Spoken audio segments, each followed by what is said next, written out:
अभी एक Epstein file की चर्चा हो रही है पूरी दुनिया में, उसके बारे में भारत के प्रधानमंत्री को आरोपित किया गया, उसके बारे में सरकार को स्पष्टीकरण देना चाहिए। तथ्य के कोई चीज को बोलना, मैं कह रहा हूं स्पष्टीकरण देना चाहिए। आपके पास कोई तथ्य है तो आप सर, अगर कोई मैं ये कह रहा हूं मान्यवर, संसद है, इसमें अगर आपके पास कोई स्पष्टीकरण तो देना चाहिए। अगर कोई आरोप लग रहा है, हमारे देश का अपमान है मान्यवर। इनके बोलने के बाद मैं आपको समय देता हूं। आप कैसा काम करना चाहते हैं? खत्म होने से बाद देता हूं।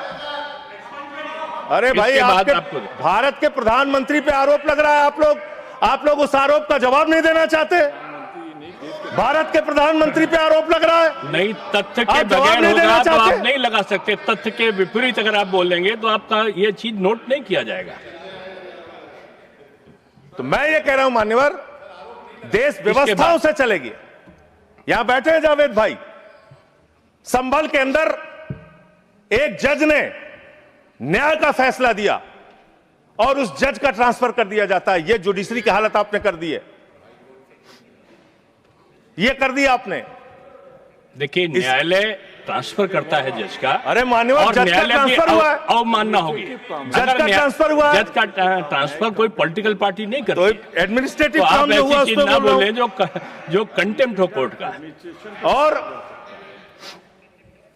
इस तरह से एफआईआर दर्ज करके, लोगों के दबा के, लोगों के अधिकारों को छीन के, हमारी पार्टी के तो खैर पीछे ही पड़े हुए हैं आप लोग। चैतर बसेवा एक आदिवासी नेता हैं, उनको गिरफ्तार करके आपने 3 बार गुजरात के अंदर जेल में डाल दिया।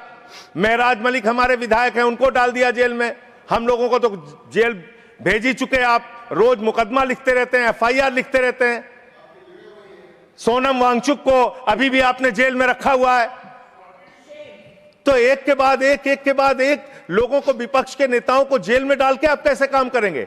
आप पूरे देश में एसआईआर के नाम पे लोगों के वोट काट रहे हैं, एसआईआर के नाम पे लोगों के वोट काट रहे हैं। बस खत्म कर रहा हूं सर, सबको 2-2, 3-3 मिनट मिला है। मैं 1 मिनट में मैं खत्म, 1 मिनट में, आधा मिनट। मान्यवर, मैं पार्टी का लीडर हूं, 1 मिनट में खत्म। आधा मिनट। पार्टी का लीडर है मान्यवर, एसआईआर के नाम पे आप क्या कर रहे हैं? पूरे देश में करोड़ों लोगों के वोट काट रहे हैं। यूपी की बात अगर मैं कर लूं तो वहां पर आपके ही राज्य निर्वाचन आयोग ने जो चुनाव की सूची बनाई, ग्रामीण चुनाव के लिए, पंचायत चुनाव के लिए और शहरी चुनाव के लिए, उसमें दिखाया 17 करोड़ वोट। और एसआईआर के लिए जो केंद्रीय ज्ञानेश कुमार जी की निगरानी में जो सूची बनी, उसमें दिखाया गया 12 करोड़ 55 लाख वोट, 4.5 करोड़ वोट उत्तर प्रदेश में कहां पर उड़ गए?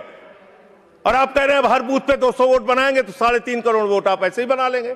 तो एक बहुत बड़ा फ्रॉड है। एसआईआर में आप नेताजी के परिवार को नोटिस भेज रहे हैं।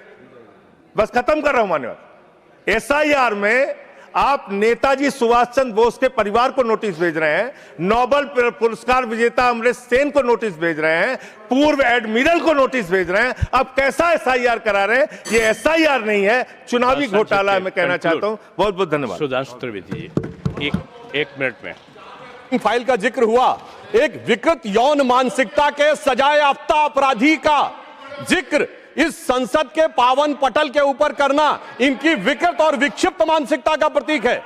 सर, एक बात फैक्ट ऑफ द मैटर ये है, among the millions of emails there is no direct email with prime minister. Sir, no direct message, no direct phone call. मैंने पहले कहा है कि अगर कोई चीज तथ्य के परत नहीं है तो उसको यार रिकॉर्ड नहीं सर, मैं अपनी बात बस 2 वाक्यों में समाप्त करना चाहता हूं। ना कोई ईमेल है, ना कोई मैसेज है, ना कोई फोन कॉल है। और उसके बाद निराधार अनलगर आरोप के ऊपर एक सजाए याफ्ता अपराधी का नाम लेकर यहां पे बोलना, यह बहुत ही निंदनीय है और इनकी विकृत मानसिकता का प्रतीक है। और सर, डिपार्टमेंट ऑफ जस्टिस ने भी यह कहा है कि वो फॉल्स और सेंसेशनल आरोप है। और प्रधानमंत्री जी इजराइल में अपनी ऑफिशियल यात्रा पे थे, एक मुलाकात ऑफिशियल है, और उसके बावजूद वहां पर सिर्फ एक ही गायन हुआ, वो था राष्ट्रगान। अगर उसमें नाच गाना इनको नजर आता है, हो सकता है इसे राम मंदिर में नजर आता हो। तो मैं इस पे घोर भर्त्सना करते हुए सभापति महोदय सिर्फ एक पंक्ति कहना चाहता हूं, सभापति महोदय सिर्फ एक पंक्ति कहना चाहता हूं कि जो इन्होंने आरोप लगाने का प्रयास किया है कि राष्ट्रवाद के महामेरु पर वार बहुत ही हल्का है, भारत विकसित रोकने के लिए यह मचा हुआ तहलका है। नहीं, देखो, जो माननीय सदस्य ने जो तथ्य के विपरीत और संविधान के विपरीत बात कही, उसको इसमें शामिल नहीं किया जाएगा। ये जवाब सवाल नहीं है, आपकी बात आ गई। मैंने क्या कहा? मैंने क्या कहा? मैंने नहीं, कहा आपने कि जो किसी भी आरोप संस्था का लगाए नाम लिया है, हैं उसका वो जवाब इसमें दिया शामिल जाए। नहीं होगा। उसको डिनाई करें। आप भागते क्यों हैं? नहीं, आप यहाँ पे नहीं पूछ सकते। चलिए नेक्स्ट। लाइव लगातार के वीडियो को लाइक करें, सब्सक्राइब करें और बेल आइकॉन को दबाना न भूलें।